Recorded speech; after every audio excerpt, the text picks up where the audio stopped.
Hello मेरे प्यारे से दोस्तों, जैसा कि हमने पिछले एपिसोड में देखा था कि चेन नान अपनी डीमन रिवर्सिंग टेक्निक को परफॉर्म करके 7 डीमन को समन कर लेता है और वो तुरंत अपनी डिमोनिक स्वॉर्ड को निकाल करके यांग त्यान के ऊपर 7 स्वॉर्ड स्लैश अटैक कर देता है। मगर वो अटैक उसे हिट करता यांग त्यान का मास्टर आकर के तुरंत उसे बचा लेता है। मगर यहाँ पे चेन नान के अटैक को फेस करने की वजह से उसका एक हाथ डिस्ट्रॉय हो जाता है और तभी वहां पे एक मॉन्क भी अपीयर हो चुका था जो कि यांग त्यान के ही मास्टर को पकड़ने के लिए आया था। ये देख करके वो मास्टर तुरंत यांग त्यान को लेकर के वहां से भाग जाता है, क्योंकि यहाँ पे एक तरफ मॉन्क और दूसरी तरफ चेन नान खड़ा होता है। मेरे प्यारे से दोस्तों, अब बिना देर के इस एपिसोड को हम स्टार्ट करते हैं। इस एपिसोड की स्टार्टिंग में हमें चेन नान की सोल्सी का सीन दिखाया जाता है, जहाँ पे चेन नान अपनी सोल्सी के अंदर अपनी ही मूर्ति के ऊपर बैठा होता है और वहीं पे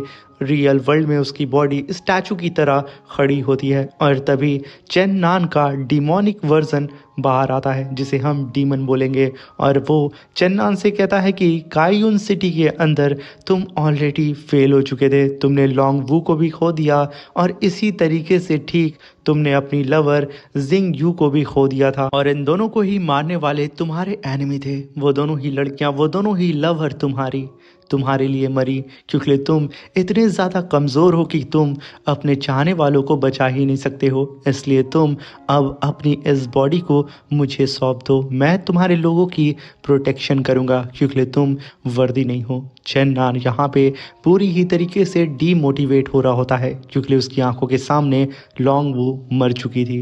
वो यहाँ पे धीरे धीरे करके उस डीमन के बहकावे में आ रहा होता है। वहीं पे बेचारा ड्रैगन लॉर्ड वो चिल्लाते हुए चेन नान से कहता है कि ब्रदर, यहाँ पे तुम्हें अपनी डिमोनिक वर्जन को कैसे भी करके सप्रेस करना होगा। तुम्हारा डिमोनिक नेचर कोई मजाक नहीं है। प्लीज होश में आओ चेन नान, क्योंकि अगर तुमने एक बार खुद पे काबू खो दिया तो चेन नान वो डिमोनिक नेचर तुम्हारी बॉडी पे पूरी ही तरीके से कब्जा कर लेगा और तुम किसी भी जन्म में वापस नहीं आ पाओगे। वहीं पे वो डिमोनिक नेचर धीरे धीरे करके चेन नान के ऊपर हावी हो रहा होता है। चेन नान की सोल यहाँ पे धीरे धीरे करके डिस्ट्रॉय हो रही होती है और उसके ऊपर डिमोनिक नेचर हावी हो रही होती है। मगर तभी ये सब चीजें देख करके ड्रैगन लॉर्ड चिल्लाते हुए कहता है कि चेन नान के बच्चे, होश में आ, तू ऐसे हार नहीं मान सकता है। तभी हम चेन नान की सोल्सी के अंदर का सीन देखते हैं, जहाँ पे वो स्टैचू धीरे धीरे करके उठने लगता है, जहाँ पे वो स्टैचू 2 पार्ट में डिवाइड था, पहला डिवाइन और दूसरा डिमोनिक नेचर।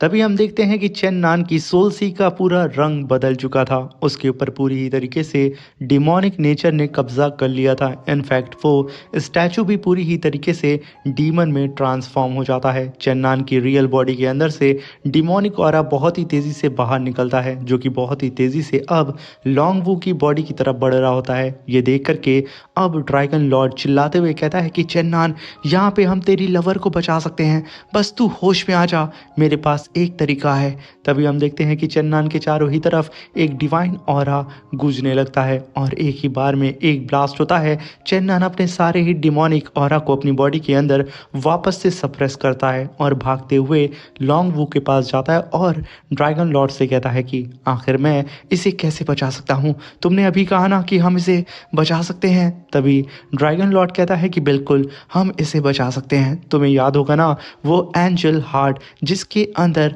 लाइफ को देने की शक्ति है। ये कहने के साथ ड्रैगन लॉर्ड तुरंत उस आधे बचे हुए एंजल हार्ट को बाहर निकालता है और उसे चेन नान की तरफ थ्रो कर देता है। चेन नान तुरंत उसे पकड़ता है। तभी ड्रैगन लॉर्ड कहता है कि इसके अंदर अपने ब्लड एसेंस को डाल, जैसे ही इसके अंदर तेरा डिवाइन ब्लड एसेंस जाएगा वो अपनी पावर को ट्रांसफर करेगा सीधा ही लॉन्ग वू के अंदर, जिसकी वजह से लॉन्ग वू जाग जाएगी। चेन नान ये सुन करके तुरंत उस एंजल हार्ट को सीधा ही लॉन्ग वू की तरफ फेंकता है और अपने एक हाथ को काट करके अपने बॉडी के अंदर थोड़े बहुत ब्लड एसेंस को बाहर निकालता है और उससे सीधा ही ट्रांसफर करने लगता है उस एंजल हार्ट के अंदर। और तभी ड्रैगन लॉर्ड भी तुरंत अपने डिवाइन एसेंस को बाहर निकालता है अपने हाथ को काट करके और चेन नान की मदद करने लगता है, जहाँ पे हम देखते हैं कि लॉन्ग वू के घाव धीरे धीरे करके भरने लगते हैं और उसकी बॉडी धीरे धीरे करके क्योर होने लगती है। मगर यहाँ पे अभी भी रिजल्ट दिखता नजर नहीं आ रहा होता है, क्योंकि लॉन्ग वू की बॉडी के अंदर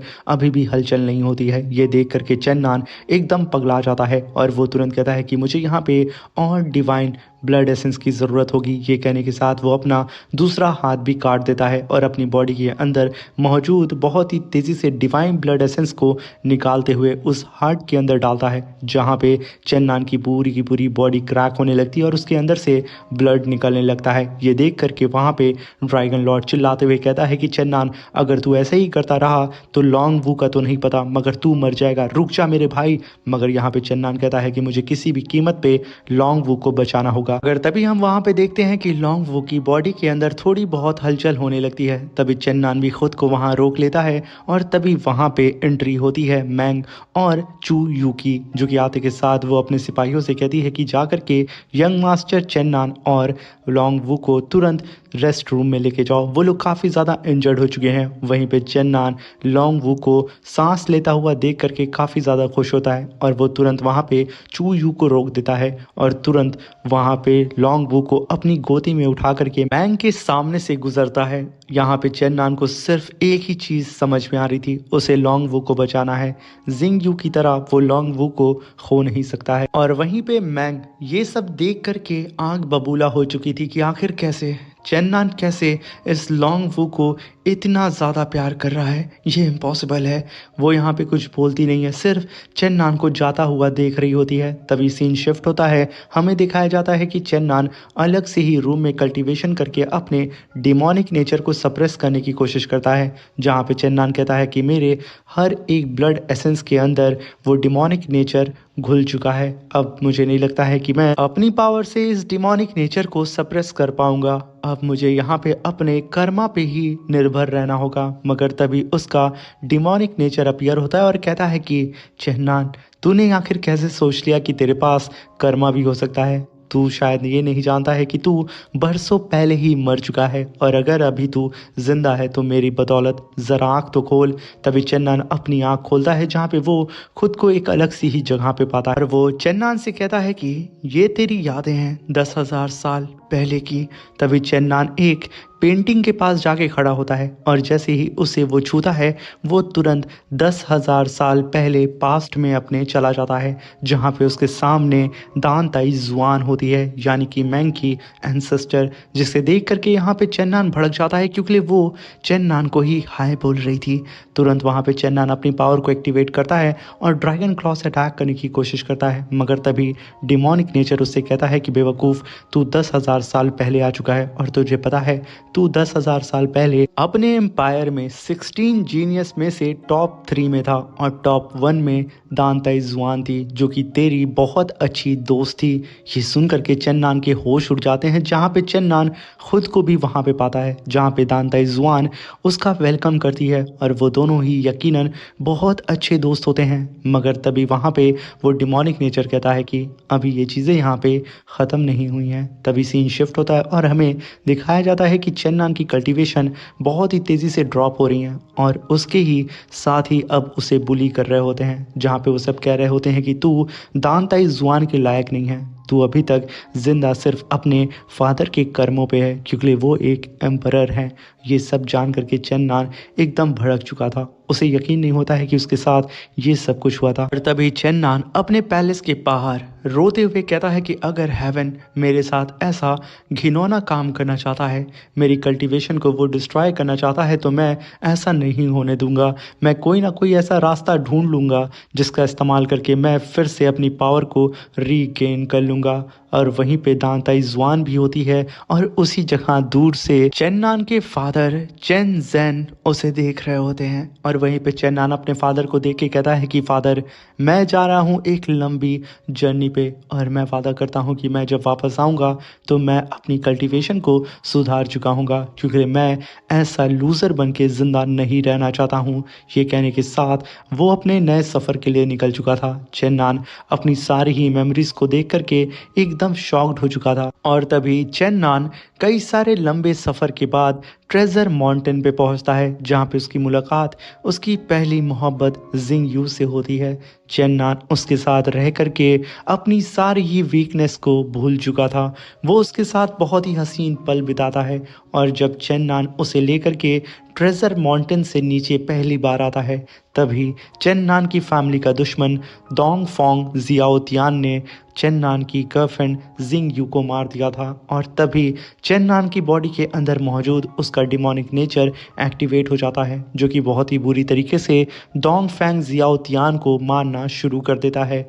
और यहाँ पे डोंग फैंग जियाओतियान जो कि बिल्कुल अधमरा हो चुका था और वहीं पे मौजूद होते हैं चेन्नान के फादर एम्परर चेनजान जो कि वहाँ पे चिल्लाते हुए डोंग फैंग जियाओतियान कहता है कि एम्परर चेनजान, मैं मानता हूँ कि तुम बहुत ही ज़्यादा पावरफुल हो मगर तुम्हारे बेटे के अंदर डिमोनिक रूट है, वो एक डीमन है। ये कहने के साथ वो हंसते हुए कहता है कि मैं हारने के बाद भी तुझसे जीत गया, तेरा वंश यहाँ ख़त्म होता है। मगर तभी वहाँ पे एम्परर चेनजान पहली बार डीमन सील को समन करते हैं और इन्होंने ही चेन्नान की बॉडी के अंदर ये डीमन सील लगा करके चेन्नान के डीमन को सील किया था। मगर प्रेजेंट टाइम में चेन्नान ने अपने डिमोनिक नेचर को पूरी ही तरीके से आज़ाद कर दिया था लॉन्ग वू की डेथ को देख करके। तभी वहाँ पे चेन्नान देखता है कि पास्ट में जब उसने अपने सामने जिंग यू की डेथ बॉडी देखी थी तो उसने यहाँ पे खुद की जान लेना ही सही समझा था, इसलिए वो एक ऐसे वॉर में हिस्सा ले लेता है जिसमें उसका मरना तय था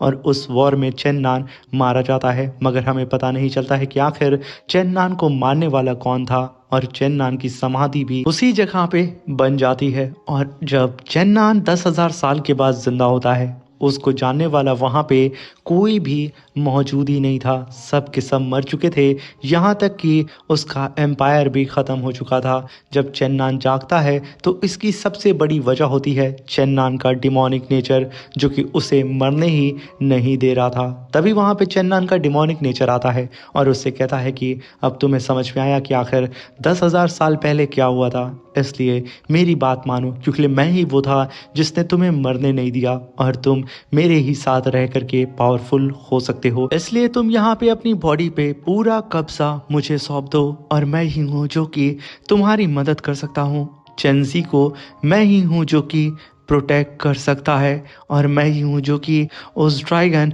डोंग डोंग को वापस जिंदा कर सकता हूँ। उसके अलावा तुम कभी भी अपनों को बचा नहीं सकते हो क्योंकि मेरे बिना तुम्हारा कोई वजूद ही नहीं है। मगर तभी चेन्नान कहता है कि ऐसा नहीं है, तुम सिर्फ मेरी बॉडी के अंदर 10,000 साल से भी ज़्यादा कैद थे। तुमने मॉडल वर्ल्ड के अंदर की चीज़ों को देखा नहीं है कि किस तरीके से एक बिना ही पावर का कल्टीवेटर कैसे वो अपनी ज़िंदगी को गुजारता है और किस तरीके से जिसके पास थोड़ी सी भी ताकत या थोड़ी सी भी पावर आ जाती है वो अपने से कमज़ोरों को कैसे ज़मीन पे रगड़ देता है। कैसे कुछ लोग सिर्फ एक छोटी सी गलती के खातिर पूरी की पूरी फैमिली, उसकी पूरी की पूरी नस्ल को ही मिटा देते थे। इसकी वजह सिर्फ इतनी ही होती थी कि वो उनसे पावरफुल थे। और मेरे फादर हमेशा एक चीज़ कहते थे कि अगर तुम्हारे पास पावर है तो तुम्हारे पास उतनी ही ज़्यादा रिस्पॉन्सिबिलिटी भी है। तभी वो डिमोनिक नेचर चेन्नान के सामने आके कहता है कि जो हूँ वो मैं ही हूँ, अब तुम्हें मुझे ही अपनाना होगा वरना तुम मारे जाओगे इन मॉडल्स की तरह। मगर तभी चेन्नान अपनी सारी ही यादों को डिस्ट्रॉय करते हुए कहता है कि मैं ही हूँ डिमोनिक नेचर, मैं ही हूँ डिवाइन नेचर, क्योंकि यहाँ पे मेरी ही बॉडी के अंदर दोनों ही पावर मौजूद है जिसे लाइफ एंड डेथ का सर्किल बोलते हैं, यिंग एंड यांग की पावर बोलते हैं। और जब सब कुछ मेरे ही अंदर है तो आखिर मैं इसका कंट्रोल किसी और को क्यों दूं? ये मेरी पावर है और इस पे हक भी सिर्फ मेरा है। ये कहने के साथ चेन्नान के सामने मौजूद जो दीवार होती है जिसने अभी तक चेन्नान की पावर को ब्लॉक करके रखा था, चेन्नान उस डोर को ओपन कर देता है। चेन्नान हेवन के रास्ते को ओपन कर देता है जिसकी वजह से रियल वर्ल्ड में उसकी बॉडी के अंदर से बहुत ही टेरिफाइंग ऑरा निकलता है। अब उस ऑरा को देख करके चेन्नान के दोस्त तुरंत अपने रूम के बाहर आकर के उसे देखने लगते हैं और यहाँ पे चेन्नान के अंदर जो मिस्ट्री थी लाइफ एंड डेथ की बात को लेकर के चेन्नान ने उसके ऊपर पूरी ही तरीके से कंट्रोल करके उस मिस्ट्री को सॉल्व कर लिया था और अपना ब्रेक थ्रू करके वो अब लाइफ एंड डेथ दोनों ही पावर को कंट्रोल कर सकता था। चेन्नान का लुक भी चेंज हो जाता है और वहीं पे हम यांग त्यान को देखते हैं जो कि दूर होटल में बैठ करके दारू पी रहा होता है और हम उसके दांत को भी देखते हैं जिससे चेन्नान ने घूसा मार करके फोड़ दिया था। अब ये आगे क्या करने वाला है चेन्नान के साथ हमें नहीं बताया जाता है और वहीं पे हमें कुछ और भी मिस्टीरियस से कल्टीवेटर्स को दिखाया जाता है जो कि अलग अलग डीमंस और अलग अलग बुरे लोगों का शिकार कर रहे होते हैं। ये सारे ही लोग अब शायद आने वाले एपिसोड में चेन्नान के खिलाफ या फिर चेन्नान के साथ होने वाले हैं और इन सब के पास अपनी अपनी अलग टेरिफाइंग पावर होती है। सब के सब एक से बढ़ के एक होते हैं और इसी के साथ ये शानदार सा एपिसोड भी यहाँ पे ख़त्म हो जाता है। अब मिलते हैं इसके नेक्स्ट एपिसोड में। Thank you for watching. Bye bye, take care.